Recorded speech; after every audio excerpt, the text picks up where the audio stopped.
Okay, I need to move on now to the detention centres inquiry and this concept of a 90-day, signing up to a 90-day deadline to deal with the status of potential genuine refugees, most of them.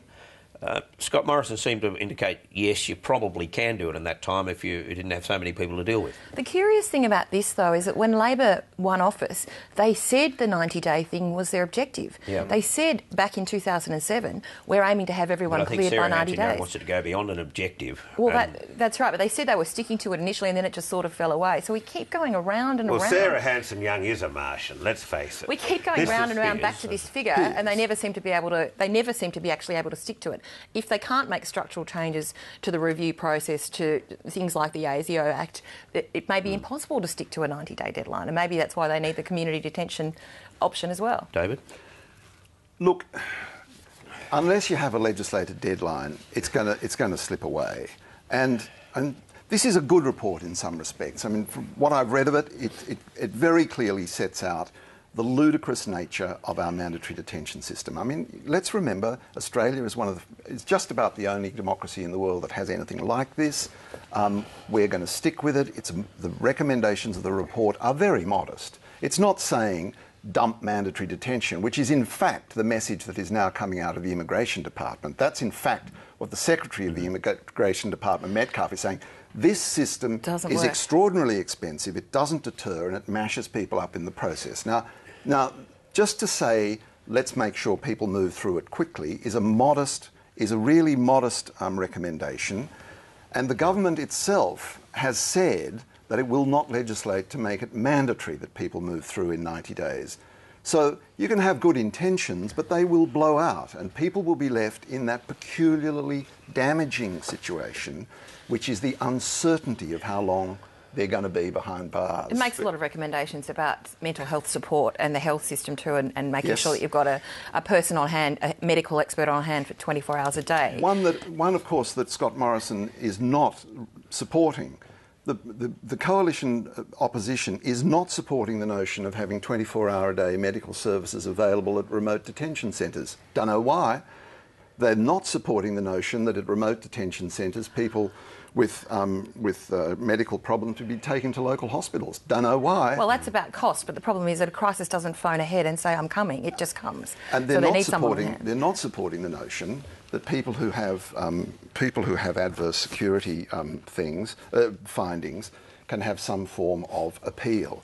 And this can't last, because there are now 60 people who have committed no offence in Australia and at the moment will remain behind bars in Australia for their entire lives.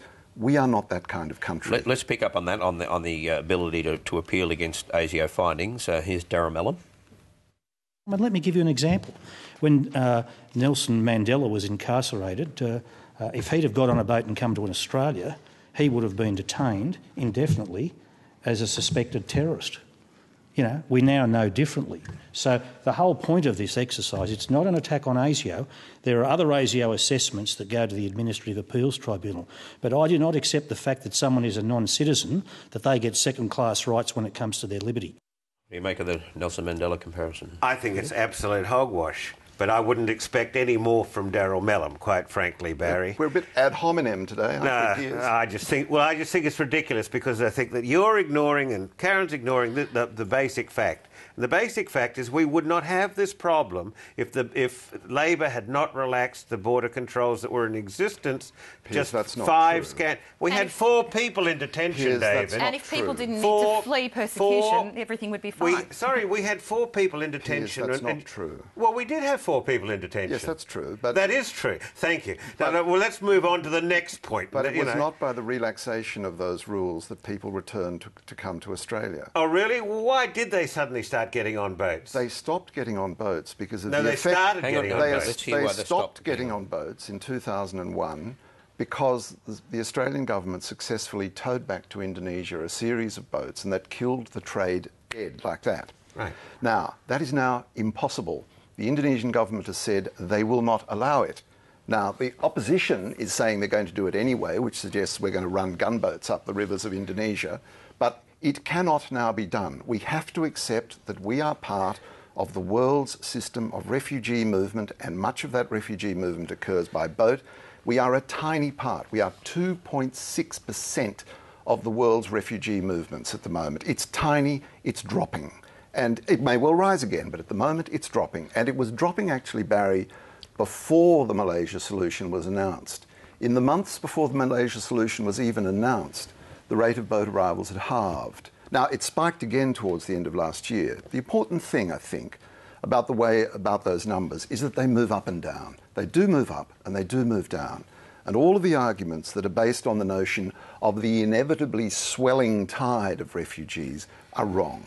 Modest and manageable is the way the UNHCR says. Right. Views of Australia's numbers, Very modest good. and manageable. Let me just address one point that my colleague made there, beautifully enunciated, by the way, David, mellifluous. Thank you. Now, what I'd like to say is I this. do think eloquence that counts. I think you've studied this. You did do the law. Well, you'd be well aware then that if you have an Indonesian flagged vessel coming here carrying an illegal cargo, there is absolutely nothing to stop the Australian government under international law turning that vessel around and towing it back into Indonesian waters. Well, but if the Piers, Indonesian just government try. says... And the other thing is this, Yes, that's David. not the view of the Indonesian government. government, which is the actual people that matter here on this question. Curiously enough, when the Howard government was in office, it had very cordial relations with the Indonesian government. No, it didn't. It was doing East Timor. One of the reasons so many people came down in 2001 was because the Indonesians said, let's revenge ourselves on the Australians and flush a few refugees. Piers, David, that was final word on this topic. That was exquisitely managed, and Yep. they managed the East Timor thing, and they got the relationships resolved afterwards.